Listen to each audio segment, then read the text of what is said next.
নমস্কার, আপনারা দেখছেন বাংলা নিউজ। চলে এসেছি আজকের কলকাতা সহ দক্ষিণবঙ্গের ওয়েদার আপডেট নিয়ে।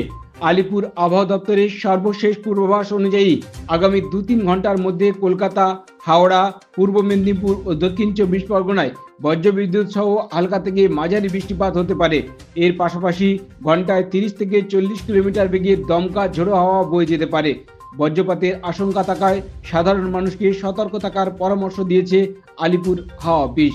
এই মুহূর্তে কলকাতার বেশ কয়েকটি এলাকায় ঝিরিঝিরি বৃষ্টি শুরু হয়েছে, যা ধীরে ধীরে তীব্রতর হতে পারে বলে মনে করা হচ্ছে।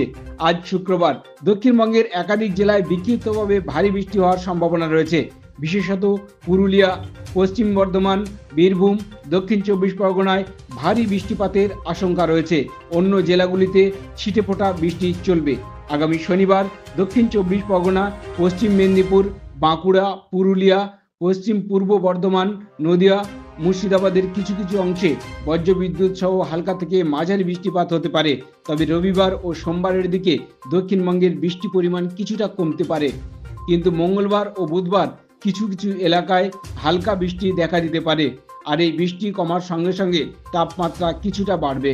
বাতাসে জলীয় বাষ্পের পরিমাণ বেড়ে যাওয়ায় আর্দ্রতাজনিত অস্বস্তি আরও বৃদ্ধি পেতে পারে বলে জানিয়েছে কলকাতা হাওয়া অফিস। এই ছিল আজকের কলকাতা সহ দক্ষিণবঙ্গের ওয়েদার আপডেট। নমস্কার, আবার দেখা হবে আগামীকাল ওয়েদার আপডেট নিয়ে। নমস্কার, আমি দিনেশ, আপনারা দেখছেন বাংলা নিউজ। সত্যের পথে, মানুষের পাশে, তাজা খবর, সঠিক তথ্য। আমরা বলি বাস্তবের কথা, নিরপেক্ষ কণ্ঠে।